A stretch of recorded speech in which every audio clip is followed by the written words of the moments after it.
Allison Plaatjies was born on the 9th of September 1993. She was originally from Spheriá in the Western Cape and grew up in a lower-income household. As Allison grew up and was close to matriculating, she decided to pursue teaching as a career.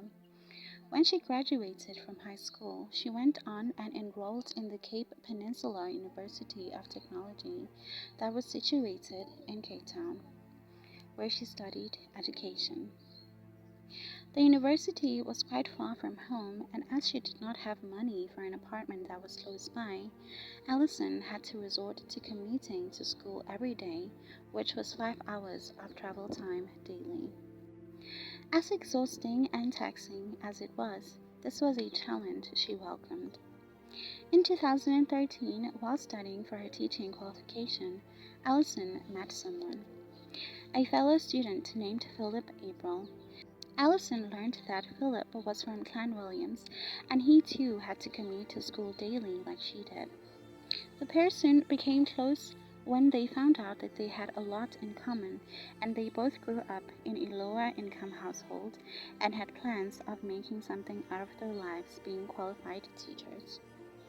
They grew closer and closer as they spent more time together, and 3 years later, they started dating. For 6 months, their relationship was going great, but soon after, cracks started showing. When the red flags started showing, however, Philip had already met Allison's family, who really approved of their relationship.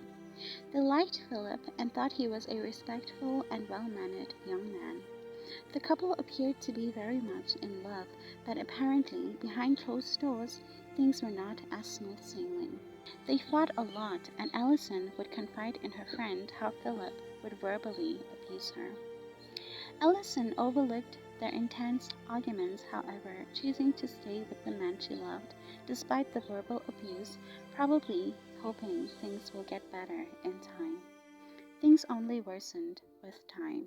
One person said, Philip and Allison got into an argument once, and he got so angry that he threw a glass beer mug at Allison, which missed her face. It was also said that he would belittle her in front of other people.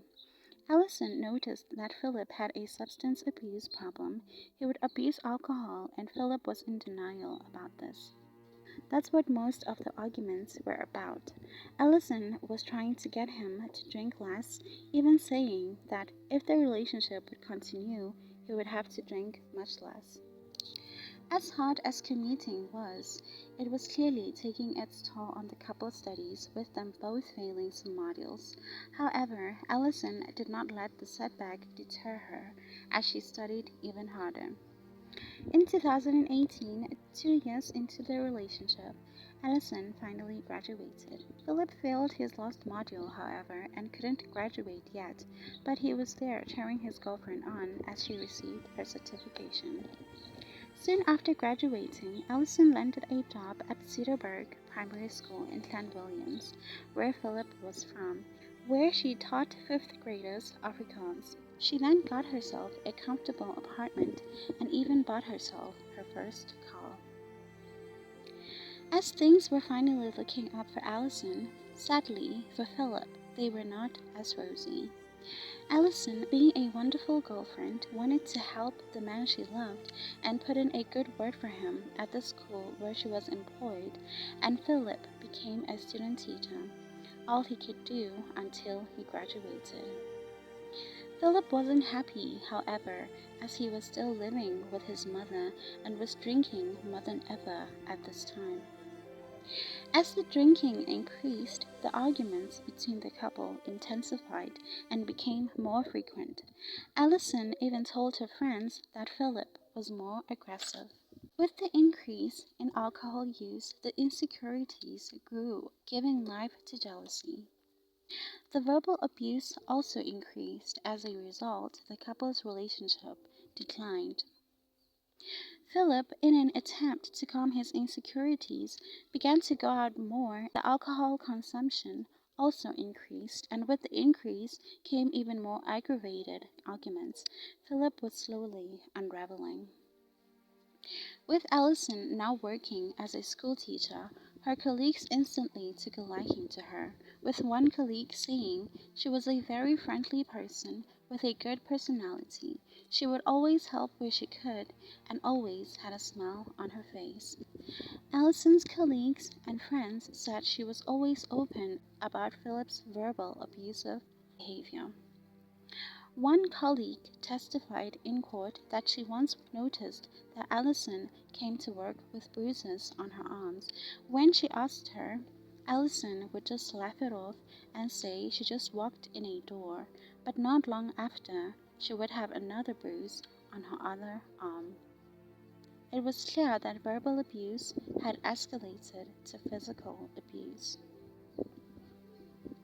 Allison, seeing that she had quickly become a victim of domestic violence, sought a way out. She finally realized that the situation was getting out of hand, and before anything more serious and life-threatening happened, she should probably get out of the relationship. So in October of 2019, Allison broke up with Philip. Philip, however, had a hard time accepting this and apparently told Allison that he would kill her if she wanted to leave him. On the 25th of October 2019, Philip went to university to rewrite the one module standing between him and his graduation. He apparently studied hard for the exam. However, when it was time to put pen to paper, the exam was very difficult for him, and before getting his results, Philip already knew that he did not do well. This enraged him. As Philip made his way back home, he was seething with anger and called Allison, hoping to hang out with her, but Allison turned him down, telling him she had already made plans with a friend that night. Philip became even more angry at this, however. Allison continued on with her plans and met her friend, where they spoke and drank wine. The friend testified that Allison was quieter than usual that night. She said her friend confided in her that she had broken up with Philip due to his drinking habits.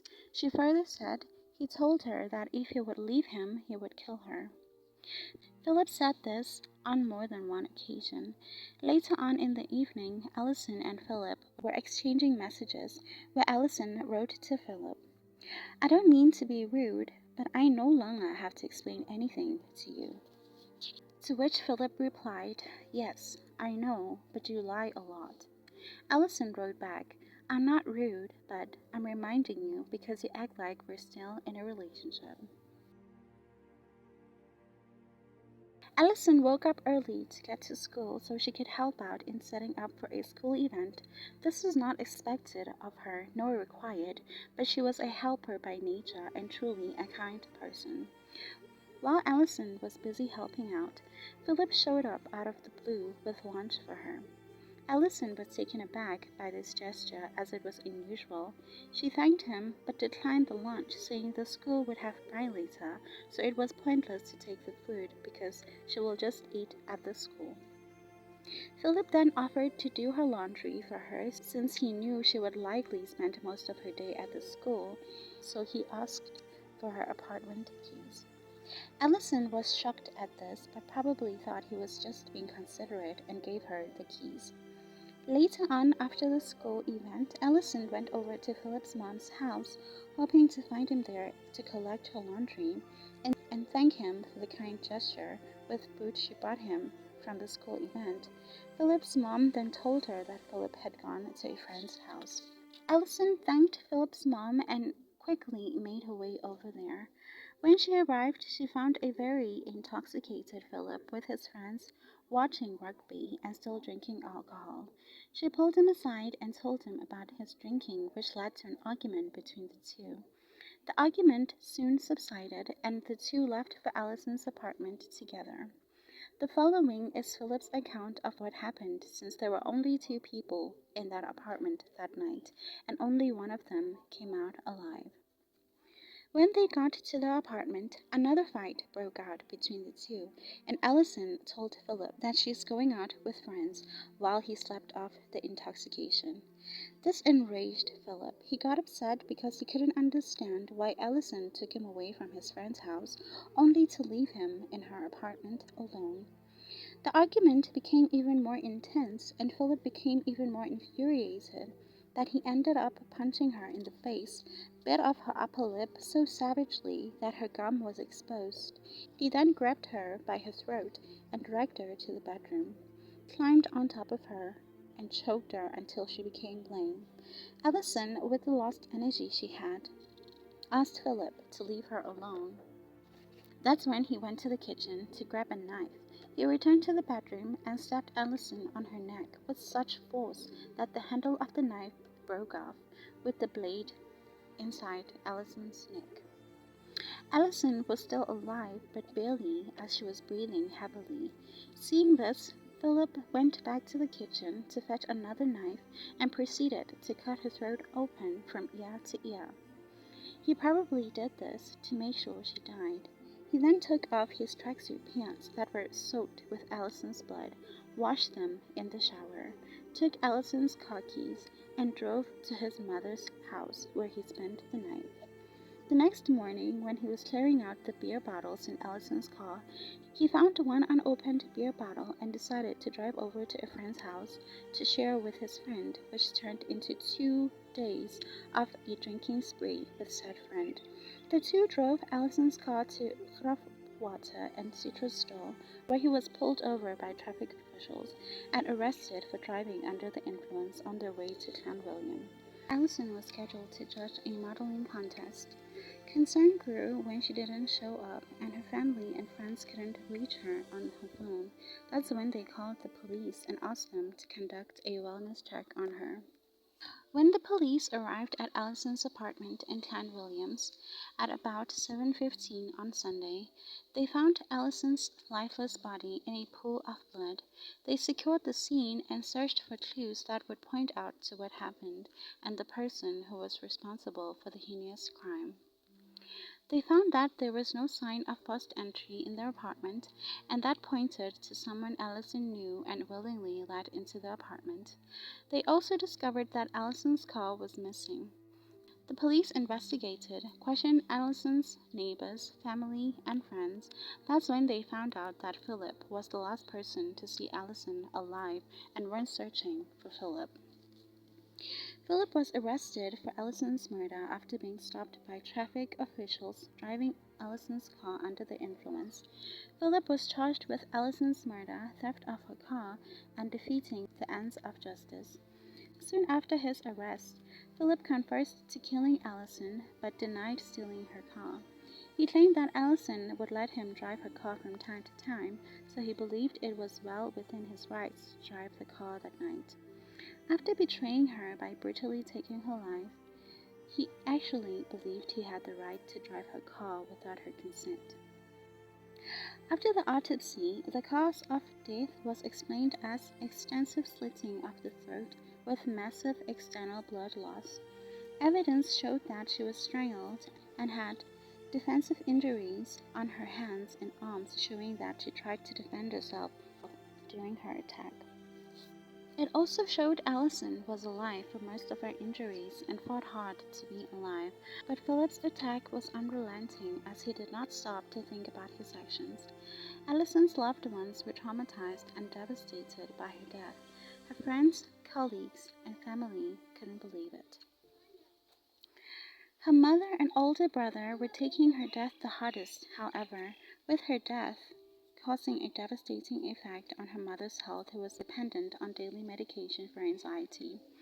Allison Plaatjies described her cousin, Susie, as she was known to her family, as a child who was full of life. She will arrive at a place and you would know she was there. She will always leave her mark. She said Allison always loved teasing and joking around. She continued to say she was very forgiving and very generous. They stole her laptop once, and she said the person who stole it needed it more.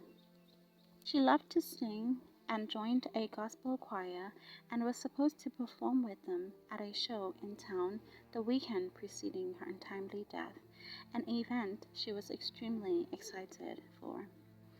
In court, Philip pleaded guilty to the murder charge and not guilty to the car theft charge. Philip denied, however, that the murder was premeditated and said it happened in the heat of the moment. The state advocate refused to believe this, however. It introduced 5 witnesses to the stand to prove that Philip had planned the attack. The judge said, based on the evidence, the state had proven beyond reasonable doubt that Philip April had committed premeditated murder and that he had taken Allison's car without her consent. She said this based on text messages exchanges between Philip and Allison, along with testimony of witnesses, and sentenced Philip to life imprisonment and an additional 5 years for the theft of her car.